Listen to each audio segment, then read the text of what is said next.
this is an iHeart podcast. Guaranteed human. It's an Olympics you'll never forget. Prime time in Milan. The moments. Chloe Kim with the gold medal flex. The stars. Ilya Malinin. Out of this world. The spectacle from beautiful northern Italy with very special guests every night of the Olympics. Experience the world's biggest show. Prime time in Milan. Tonight, 8/7 Central on NBC and Peacock.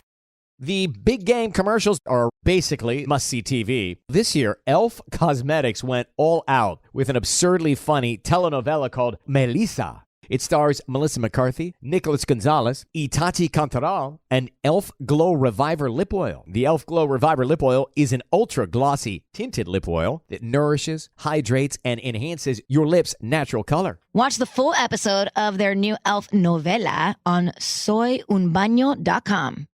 Ever wonder why so many people regain weight after stopping a GLP-1? Up to 40% of the weight lost can come from lean muscle. This weakens the body, slows metabolism, and makes it easier to put the pounds back on, creating a cycle of dependency. Prolon's 5-day fasting-mimicking diet offers a drug-free way to maintain results and support long-term metabolic health. In just 5 days, it activates fasting pathways to burn fat, protect muscle, and rejuvenate cells, all while letting you enjoy real food. Get 15% off plus a $40 bonus gift when you subscribe at prolonlife.com/iHeart. That's prolonlife.com/iHeart. The Middle is supported by Journalism Funding Partners, a nonprofit organization striving to increase the sustainability of local journalism by building connections between donors and news organizations. More information on how you can support The Middle at listentothemiddle.com.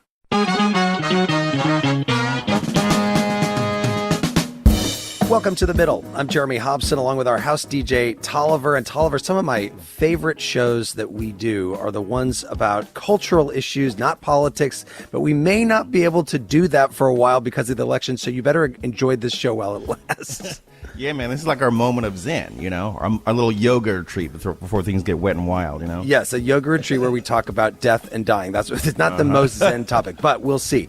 And in fact, next week we're going to do our show live at a special time on Wednesday during the day because of the Democratic National Convention. More details on that later this hour. But right now, we're talking about whether Americans should have a legal right to die, especially when faced with a terminal illness. It's something called physician-assisted suicide, dying with dignity, voluntary euthanasia, or the term we will use, medical aid in dying.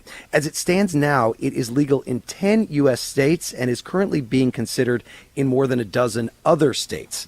It first became legal in Oregon back in 1997, and since then, only a very small number of Americans nationwide, about 9,000, have chosen to end their lives this way legally. When you look at the polling, though, most Americans believe it should be legal. So we want to know what you think. But first, to your calls on our healthcare show, we had former Health and Human Services Secretary Kathleen Sebelius and billionaire businessman Mark Cuban on our show. He owns a low-cost online pharmacy, and we were talking about why America's healthcare costs are so high.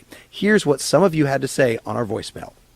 Hi, my name is Karen Jordan. I live in North Carolina. Hi, my name's Bill. I'm calling from Denver, Colorado. Hello, my name is Nancy Matthew. I'm calling from Milwaukee, Wisconsin. Hey, my name's Brad. I'm a retired military and private practice physician living in Middle Tennessee. There's too much money to be made in medicine. The problem in the medical health system is greed. Doctors no longer have the exclusive right to determine what their patients need.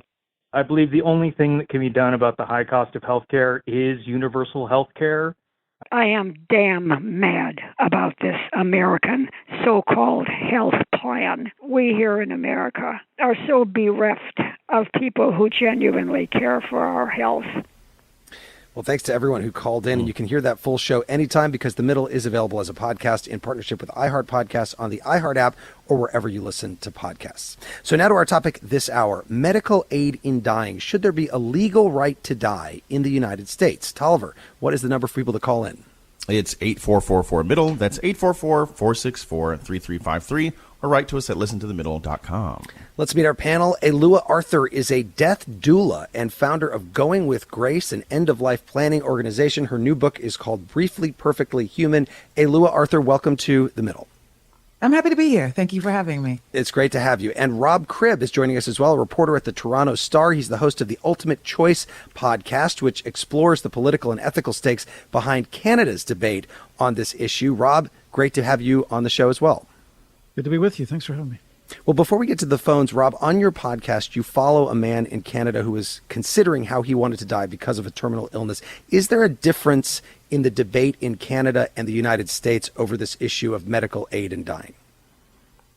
I don't think there's a difference philosophically. I mean, the issues are pretty straightforward. Should we all have the right to do this or not? And so, no, I don't think there's a big difference that way. I think there is a difference in terms of the execution of how you go about doing that. Canada has been remarkably aggressive, in fact, arguably the most aggressive country on the planet over the last, since 2016, 2017, since we adopted it and expanded it tremendously. So I think in some ways, I think Canada provides an interesting case study for Americans looking at this issue around what happens when you adopt a very liberal policy around who is ultimately eligible to apply for it and in fact, receive permission. And would that include people who are not facing terminal illness? That's the big difference. So Canada's legislation initially was very similar to that in the United States and other countries where you had to have a terminal illness, you had to have a foreseeable death. But it changed in part because the polling numbers were so tremendously supportive of it and continue to be on this core question of should people have the right. And so it was expanded. Eligibility was expanded to those who were in fact not dying at all and may not die for a very, very long time. And that's obviously spiked numbers in a way that is unprecedented on the planet right now. There's more people doing this in Canada than anywhere else in the world. Alua Arthur, you're in California, which is one of the states where medical aid in dying is legal. Tell us what it is you do as a death doula. So a death doula is somebody who does all of the non-medical and holistic care and support of the dying person and their circle of support through the process. So we're really working with any emotional, practical, logistical, and sometimes spiritual care of the dying person and the circle. Yet when I say the dying person, I mean anybody who has some awareness of their mortality. That means that when people are healthy, we can help them complete comprehensive end-of-life plans and work through their fears of or anxiety around death. When people know what they're going to be dying of, we can support them in creating the most ideal death for themselves under the circumstances. And then after a death, we can help family members wrap up affairs of their loved one's life. So just full broad-scale support around the issues of death and dying that are non-medical in nature. And in your experience, at what point do people actually come to the decision that they want to end their lives on their own terms like this? It seems to be a rolling answer, I've met many people that have decided that they really want to do it, have sought medication, got the prescription, and then didn't choose it. And then others that have decide at some point, get the medication, choose it soon, some who wait till the very last minute. It's all over the map. Do you encounter, Alua, opposition to medical aid in dying in your work? Do you have family members that don't want this to be something that their loved one does? I have met quite a few family members that think it's probably not the right choice. And yet with most things as it relates to how we die, I think, well, when it's your turn, you can do what it is that you want to do.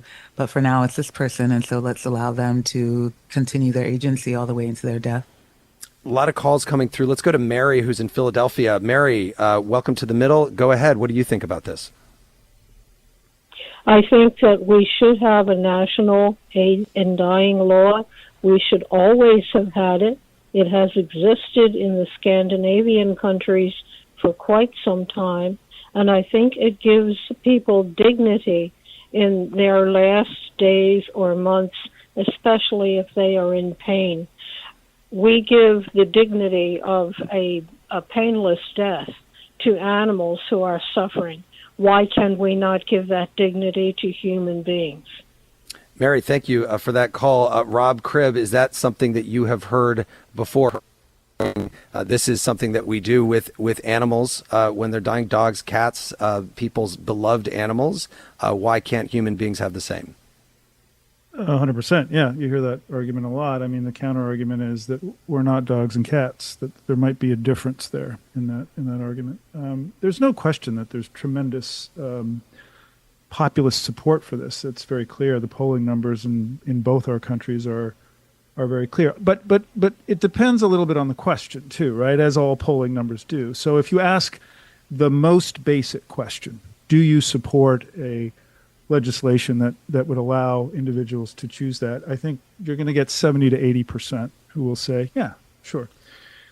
But as with everything, as you know, it becomes complicated when you start to talk about the details, and that's where the challenges lie. And so what I can tell you, as a case study in Canada, if you ask 100 Canadians, do you support this legislation, you're going to get 70 to 80% are going to say yes.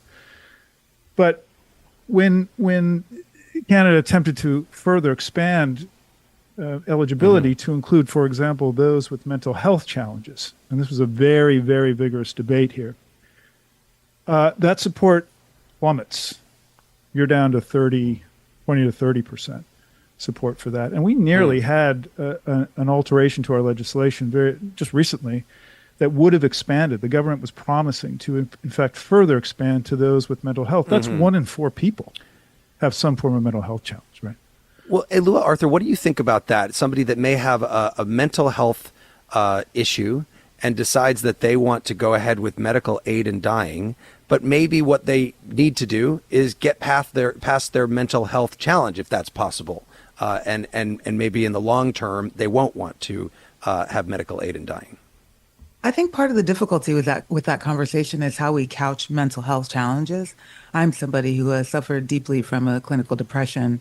I wrote all about it, and there were times where, I was in so much pain that I just didn't want to live like that anymore.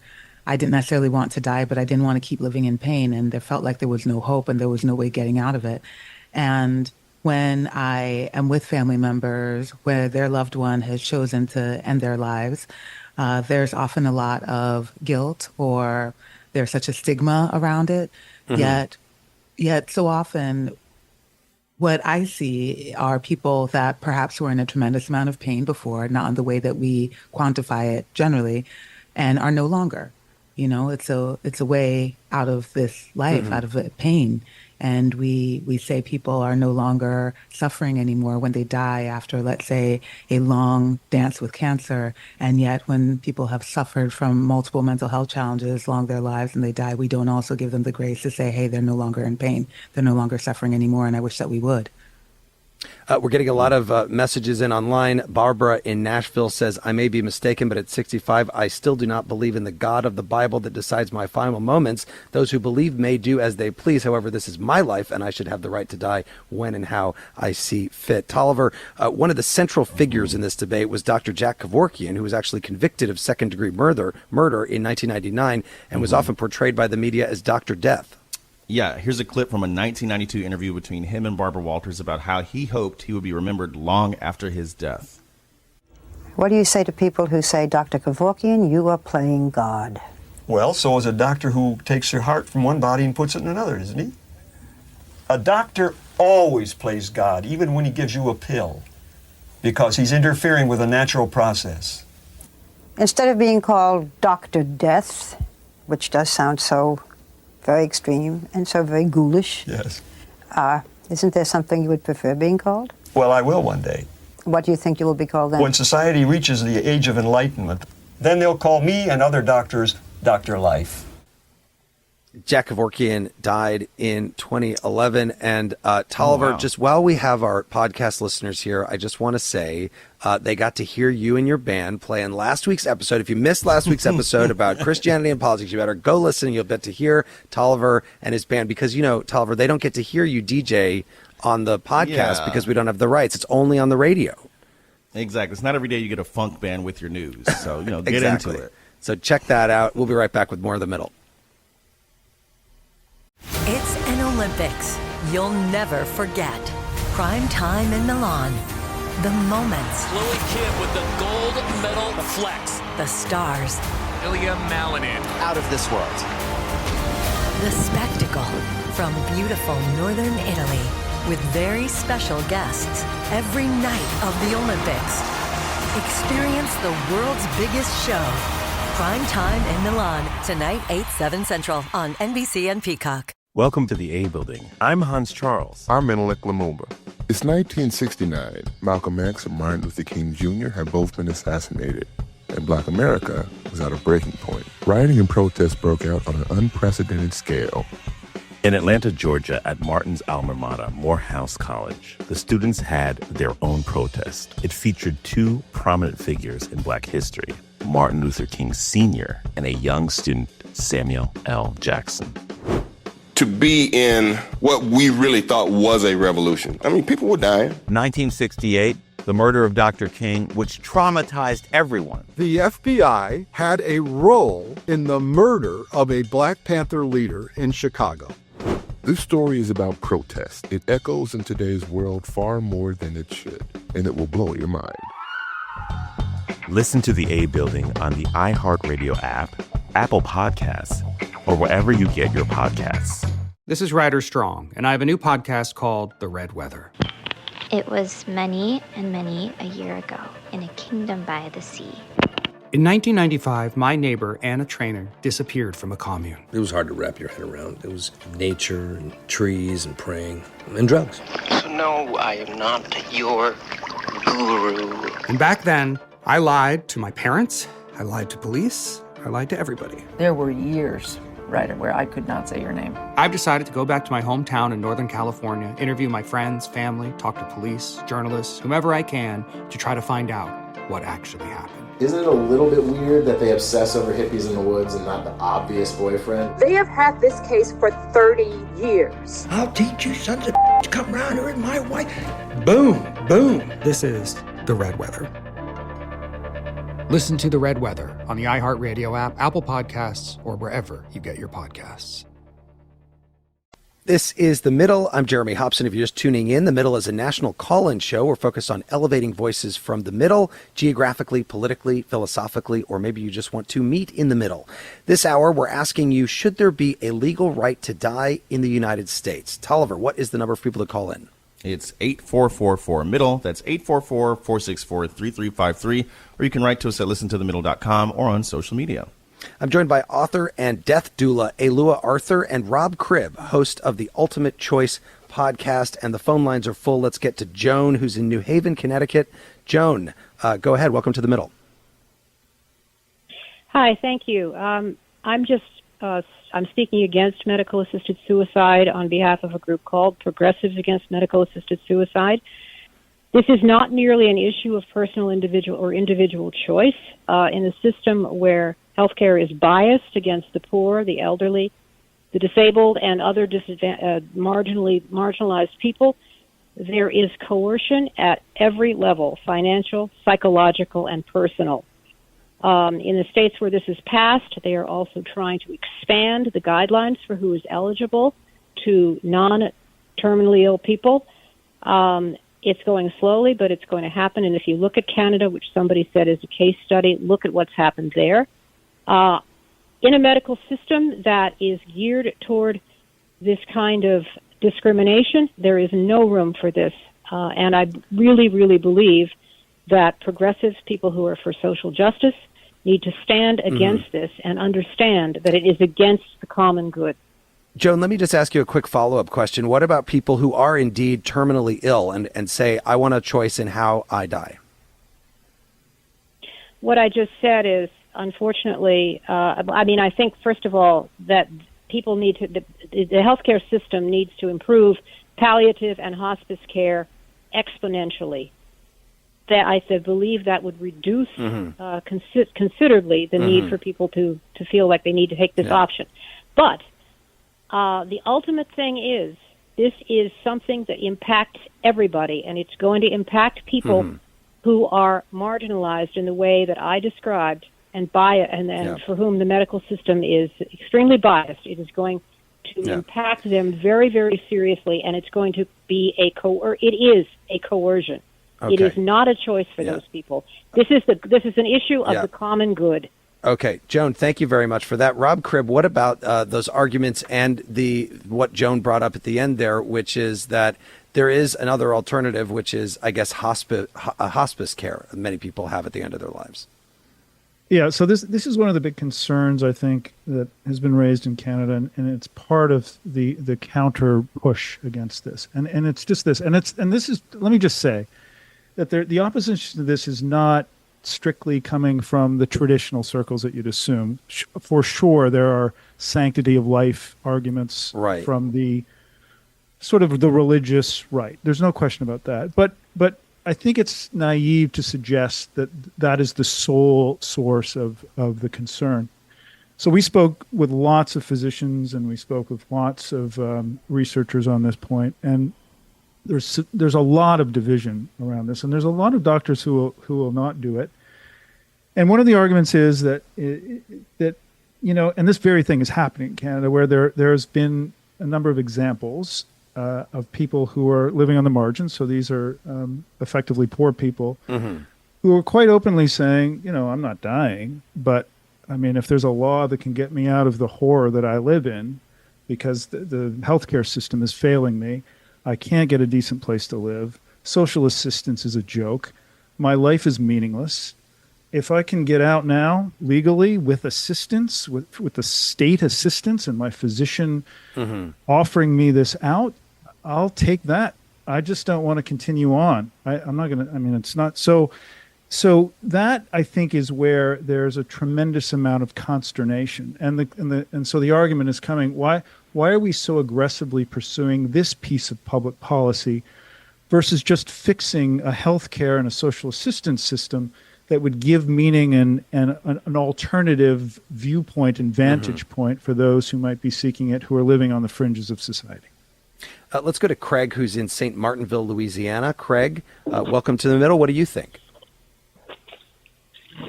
Yes. I think what hangs in the balance is that it should be our choice, and the powers that be don't want to give us that decision because of all the money that they can reap off of keeping us alive. And so it always comes down to the same thing. Money, you believe it is. Craig, thank you for that. Alua Arthur, your thoughts on what Craig had to say there? It's complicated. There's a lot of different ways to look at what Craig is sharing. I think that part of the concern is that there is a lot of Medicare funding that's spent in the last 7 days of life. My understanding, and I'm going to get the figures wrong, so I'm not even going to try, but there is a very, very large amount of money that's spent of Medicare funding in the last 7 days of life for people that are either on hospice or palliative care. So there is a lot of money that's being spent there as well. So in some ways, almost on the counter argument, it makes sense that the government would want to keep people alive in order for more money to be spent. But similarly, on the other side, I think that there could be a strong governmental interest in people being empowered to take this medication if they, in fact, do not want to keep living. I think that when it comes down to people that are ill, there's a bit of a shift because we're overlooking the existential question at the root of it all, which is where I believe the focus should really be on, is the humans who are living in circumstances that they don't want to be living in, and how has government supported or not supported those ideas in the past. Beth is in Tyra, North Carolina. Hi, Beth. Welcome to the middle. Go ahead. Thank you. It's Tryon, North Carolina. I think that for so many of us, we get warehoused in what are euphemistically called retirement communities and assisted living. And for me, I would rather be put on a plane to Denmark where I can say goodbye before the last dollar is sucked out of my wallet by the medical community.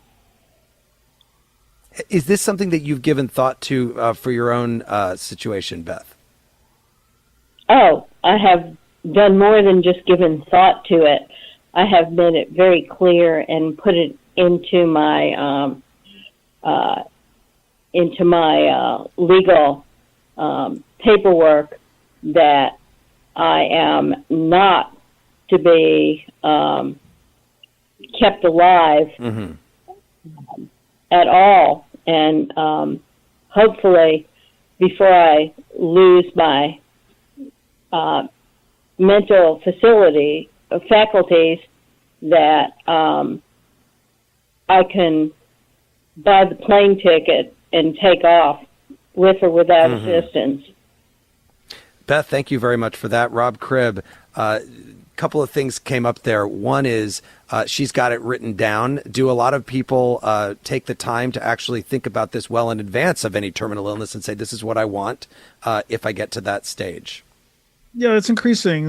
The term living will, I don't know if that's familiar to you in America. In Canada, it's a very common thing now. More and more people are laying out what they wish to happen to them should they lose faculties. So they're alive but unable to make decisions about their healthcare and the kind of medical assistance or interventions that they wish to receive. So, what this has done for sure is increase awareness. Like, just think about the fact that we're even talking about this. 20 years ago, unthinkable. None of us talked about death. These were unponderable ideas. And the very notion of what we're talking about was a criminal code violation. It was murder. To be clear. Right. So, look how far we've come.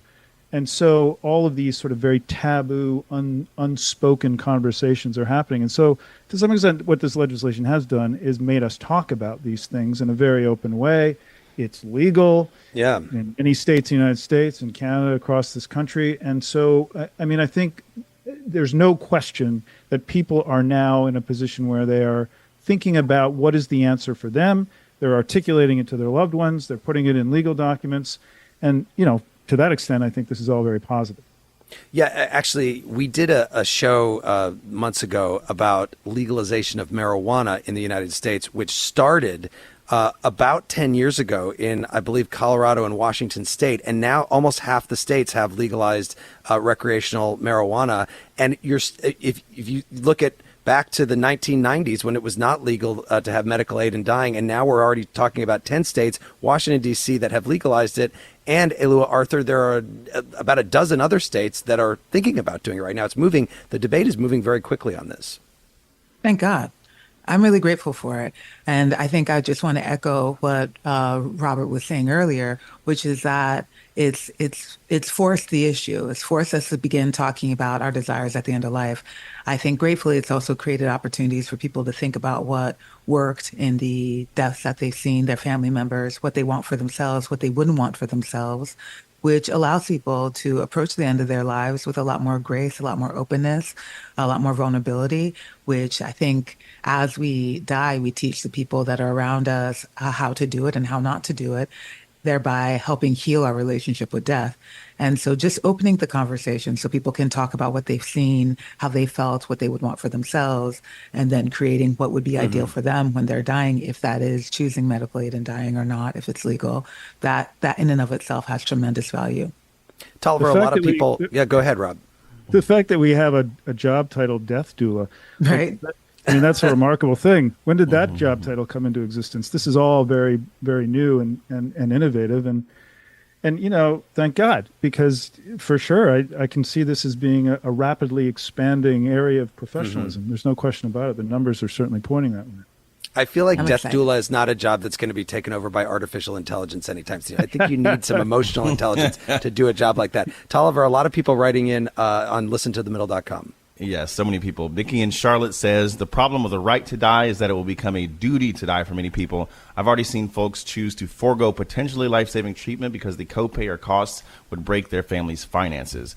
Rhonda in Massachusetts says, most of the opposition against the right to die comes from Christian churches of various denominations. We have freedom of religion in the U.S. Constitution, but also freedom from religion. Interesting stuff. Oh. Yeah, let's go to Claude, who is in Overland Park, Kansas. Claude, welcome to the middle. Go ahead. Hi, it's the civil right in the states that have this, we haven't been getting complaints from the families because the families have been able to be together with their loved one and have closure and assist and be present at that time and know what their wishes were. We are losing people. One issue that's not at all recognized is we are losing people to suicide because we don't have medical aid in dying. My mother was a Holocaust survivor, and she committed suicide solely for one reason. When she was healthy, quite healthy, she committed suicide because she was afraid something would happen to her and she would lose control of her choice to end her life. Her state did not allow medical aid in dying, so she chose to commit suicide while she was healthy. Wow. Thank you, Claude, for sharing that with us. Rob Cribb, have you heard stories like that? Yeah, listen, the deeper I've gotten into this, the more fraught and uncertain I am about what I even think. It's a truly difficult, labyrinthine issue. And if you think you have a very clear view and understanding of it, and you know what you think, I'd urge you to just ponder for a moment the other side.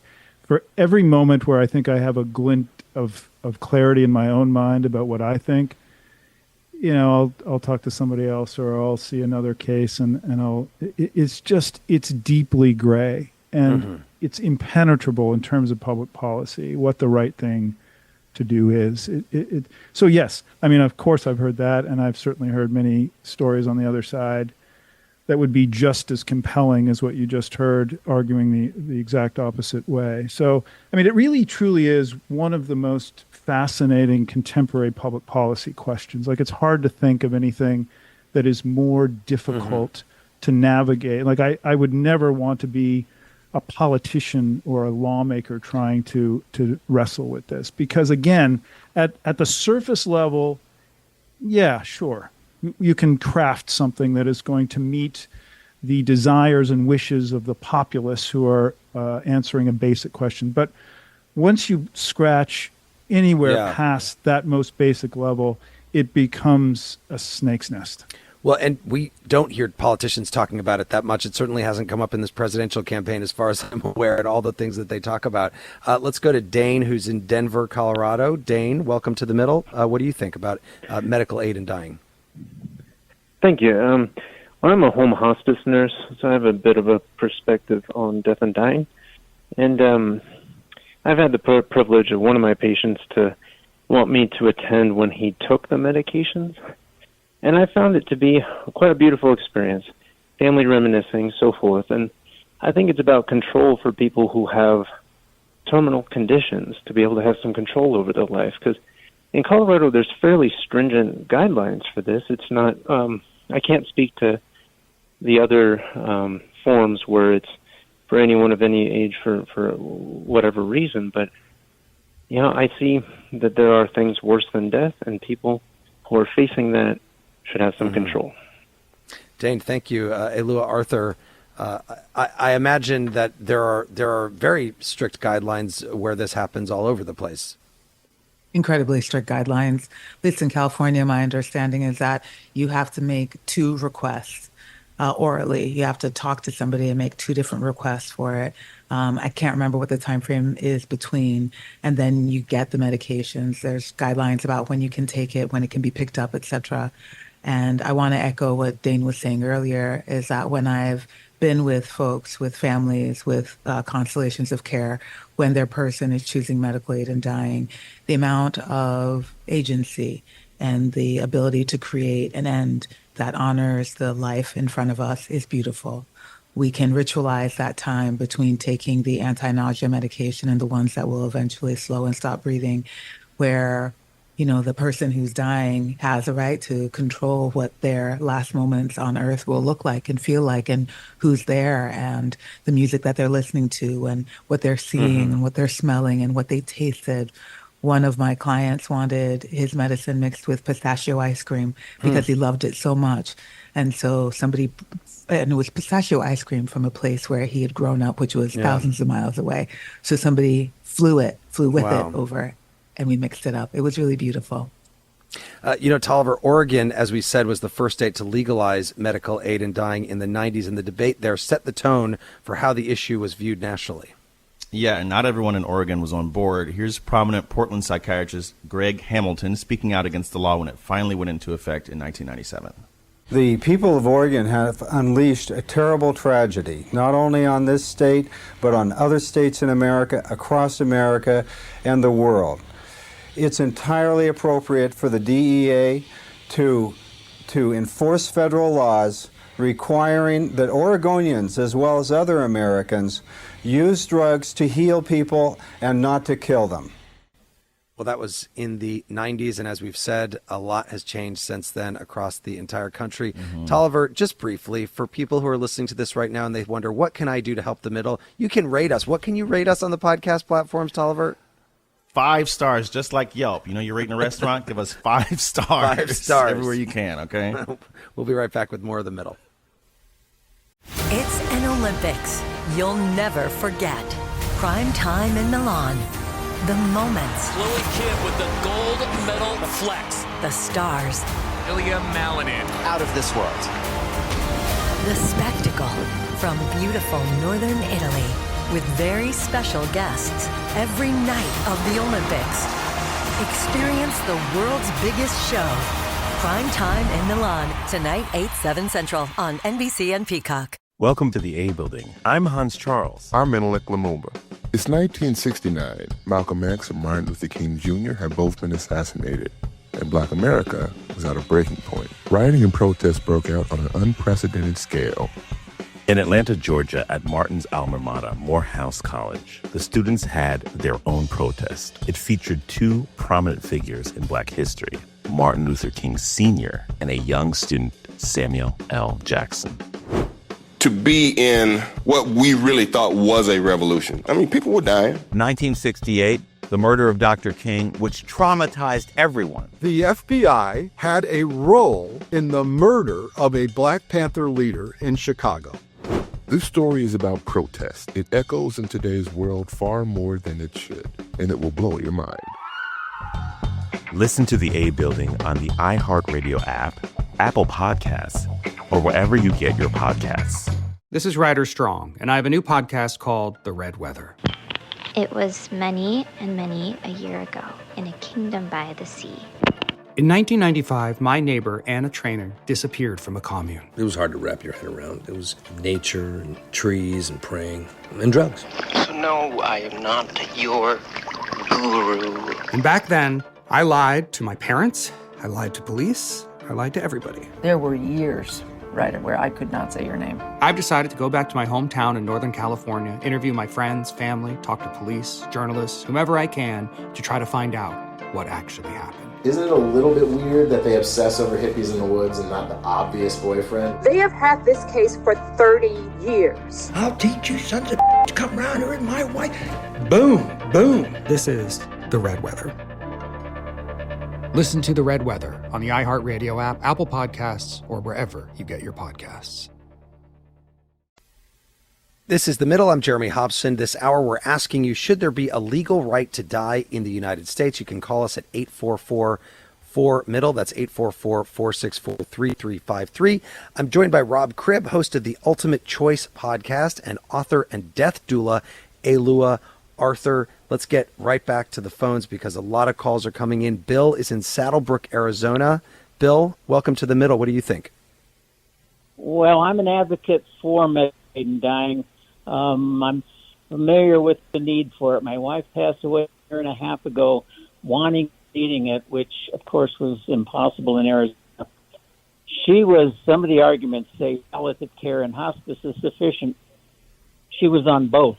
And in the last 3 months, hospice was wonderful, except in the last week they were unable to keep her comfortable, or they chose not to be able to keep her comfortable. 3 days before she passed, I called hospice nurses to my house 4 times, 24 hours, and still didn't get relief. She passed away 2 days later. The arguments I'm hearing that this is a highly scripted law.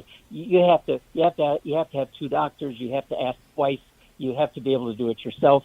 There are so many so many safeguards, and there's no state that is doing anything to any of the 10 states trying to expand beyond the law that we have to resemble what they do in Canada. We just want a tight, carefully constructed law that applies to a small number of people who really need the option to pass away carefully using medical aid in their passing, in the same way that we've used medical aid to get us up to that point. Yeah, Bill, thank you very much for sharing that. Thank you for sharing that with us. Alua Arthur, I just think about, somebody like Bill who's there with his wife as she is in such pain and trying to help in that way in a state where it's not legal right now. And in 40 states, it's not legal in the United States. Heartbreaking. It's absolutely heartbreaking. And these cases really are the reasons why they make the real strong case about why it should be legalized, because not everybody's going to choose it. But for those that could use it, for those that would want to, we're denying them, and then they're suffering needlessly. It seems inhumane to me that we would not allow humans to choose off of this ride when it gets too much for them, for whatever that means for them. I also want to point out the fantastic point that he made about the capacity to be able to take the medication yourself. And one of the challenges with the laws, at least here in California, and I think in quite a few other places, which is that for people with diseases like ALS or Alzheimer's and dementia, where the capacity to take the medication themselves, any degenerative diseases also, once they lose the capacity to swallow the medicine or to push the plunger or something of the sort, then the law is not applicable anymore. And I wish that there were ways to write the laws around that so that that was still available. Yeah, how do you handle a situation where somebody has Alzheimer's or dementia and wants this? Either of you, Alua or Rob, if you know, I mean, is there a way that is handled? Because that's very difficult to know whether they are, able to think clearly when they make a decision like that. Well, my understanding is that you have to be of sound mind, and I'm using air quotes around that term in order to make the request anyway, and you have to make it clearly and consistently. And depending on the amount of cognitive function somebody still has, they may not be capable of making that request of sound mind when it's time to make the request.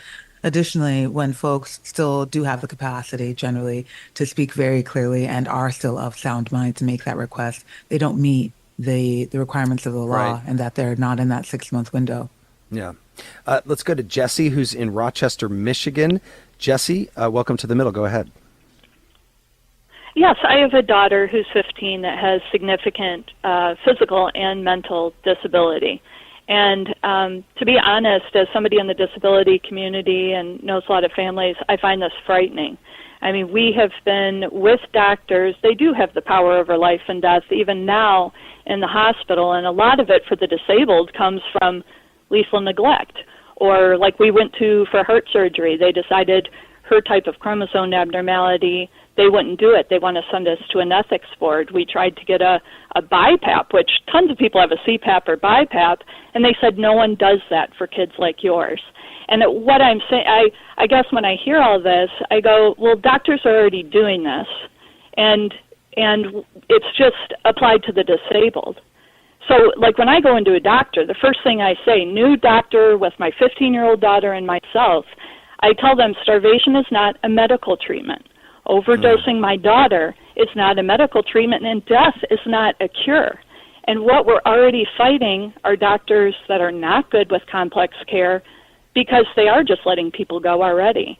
This, I think, is terribly frightening, and I think it puts vulnerable people that are disabled, that cannot, that are just in positions of complex care, into the position where you have the heavy hand of medicine, and even if you're continually asked, even if it's just not even if it's like, well, don't you want to do this?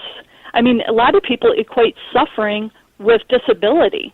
And so now we have doctors that are thinking they're doing you a favor by getting rid of your life and maybe convincing you that your life isn't worth living. I mean, we get that all the time. They're talking about quality of life. And let me just say something that I say to the doctors. I do know as a profession, doctors have a pretty high suicide rate, depression rate, substance abuse rate. But we don't push this on them because they suffer in life to do their job. Yeah. And so why would we be pushing this? Why aren't we offering help? You know what I mean? We've got it. We've got it. Right, Let me take that to. Sorry, no, it's okay. I know it's a big important topic. Thank you so much for that call. And Rob Cribb, what do you say to, or what have you heard from people who are in favor of medical aid in dying when brought up when the issue of people with disabilities, like Jesse's daughter, are brought up? It's another constituency that argues very vigorously against the widespread adoption, certainly the liberal adoption of this, for sure. And the argument is very clear, and I think we've just heard it is that whether openly or tacitly, it will be used as a pressure point for families or against families to move towards a speedy death. So there's no real body of evidence on that because all of this is far too new, and there isn't any data. There's certainly whispers about it, but there's no. I was unable to find any true evidence of that. But it is without question of fear, and there again it gets to the execution of how this is done, right? So let me just very briefly give you a very clear illustration of this. Alua is in California. Let's use that. So California has about the same population as Canada. Both jurisdictions imposed their legislation, respectively, the same exact year. California is very restrictive, as we just talked about. So you have to ask twice. It's formal. There's a wait period, etc. And you have to be terminal, right? There has to be a foreseeable death. Canada's law, the way it's evolved, you don't have to be terminal. It does not have to be a last resort. Okay, so it's a far more liberal application in Canada today. So legislations came in the same time. 4% of deaths in Canada are now medical aid in dying deaths. In California, it's 0.3%. Yeah. Let's go to Faye, who is in Evanston, Illinois. Faye? I am. Hi there. Yes, I'm in Evanston, Illinois, where we have a bill called the Illinois End of Life Options Act pending in our legislature, Senate Bill 3499. Like the one in California and also Colorado, ours is very moderate and very balanced form of medical aid in dying, unlike the Canada law, which is much broader and allows a lot more people to use it.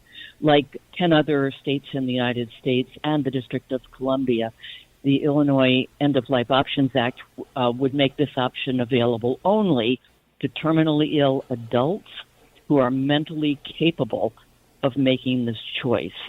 And as a woman in my late 70s, I certainly hope this option is available in Illinois when I need it.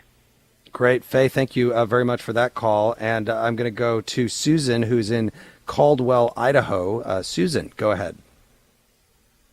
Hello. Emphatic no from a 40-year career RN who, after 20 years in ICU trauma care, transitioned into the warehousing end of our healthcare system, the nursing home situations. There you are at the mercy of bureaucrats who want to take the least amount of effort to take care of people. They have managed to take a DNR declaration, do not resuscitate me if my heart stops declaration, into a do nothing request, which is not what that is at all. So if you give these people the ammunition that somebody can be euthanized, it will be taken. It will be the poor people, the disabled people, because I've been watching it for over 20 years, and it's disgusting. And anybody who would let these laws come through is very naive. And I've heard of some horrible cases up there in Canada, like a veteran who was a paraplegic who just requested a stair lift for his home and was encouraged to request euthanasia because nobody in Canada wanted to pay for a stair lift.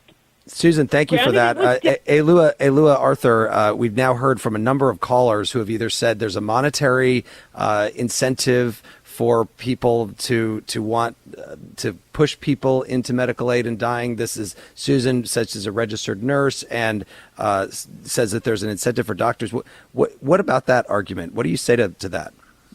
Well, I think as a Black person living in America, I also carry a healthy distrust of our government and of our medical care system, point blank. And being in this work as long as I have been at this time, it's been almost a decade, the amount of pain and needless suffering that I see, and how much of an individual's agency is stripped away nearing the end of their lives encourages me to stay open to the possibilities and to keep coming back to compassion, not understanding what somebody's particular situation may be, but wanting to hold them in their ability to make the choices for themselves when they are making the choices for themselves. I think that's the part that keeps getting lost, is I understand the disability rights, justice, the disability justice folks, their argument about quality of life and people misunderstanding or abusing that notion to push, and I'm using air quotes around that, push this law on people.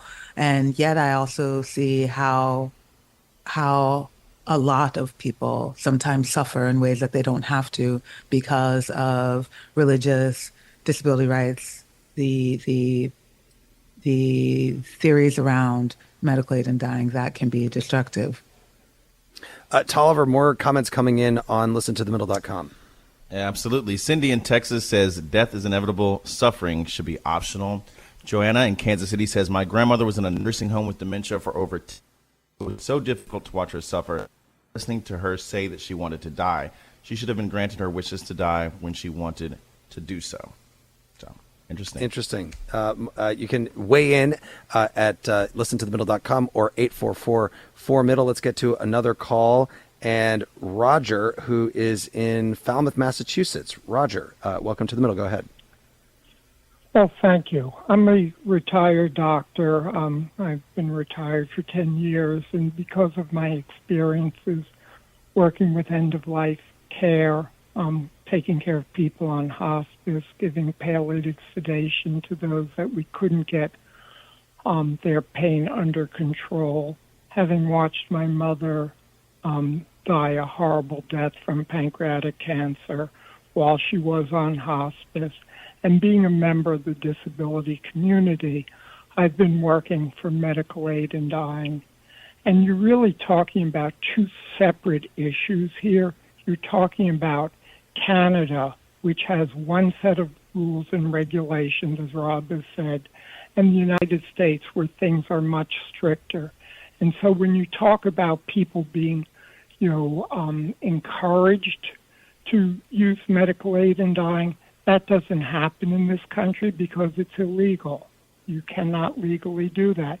And you have groups like Disability Rights Oregon, Disability Rights New Mexico, who monitor people who are in the disability community. And they've written letters saying that they give legal help to people with mental and physical disabilities, and they have not gotten any complaints of coercion in over 25 years that medical aid in dying has been around. So there are people who are afraid of it.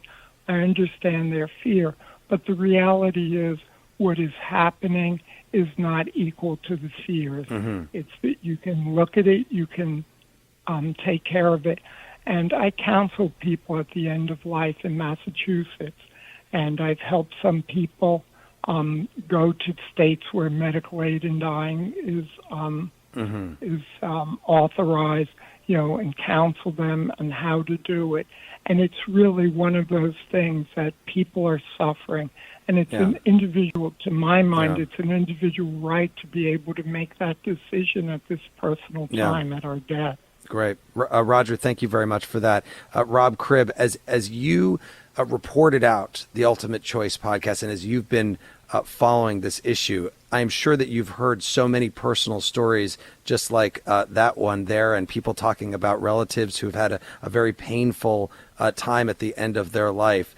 How is the politics split on this in Canada? Does it end up being one party is in favor of it and the other party is against it, or is it really more complicated than that? Yeah, it's more complicated than that. This is one of those interesting straddle issues, I would say. There was division within parties in Canada on this issue. In other words, our Liberal Party, which would be sort of similar to your Democratic Party, is the party in power that has been aggressively pursuing a an increasingly liberal approach on this. But even within that party, interestingly enough, there was such strong feeling that there were those speaking out against it, and alternatively in the other party that was largely against it, there were those who were so it sowed an interesting division, because it is such a deeply held personal issue that goes to the deep core of all of us. Like, should the state allow us to, or should the state play a role in our deaths? And so, it's intractable. It's been a very, very interesting political exercise.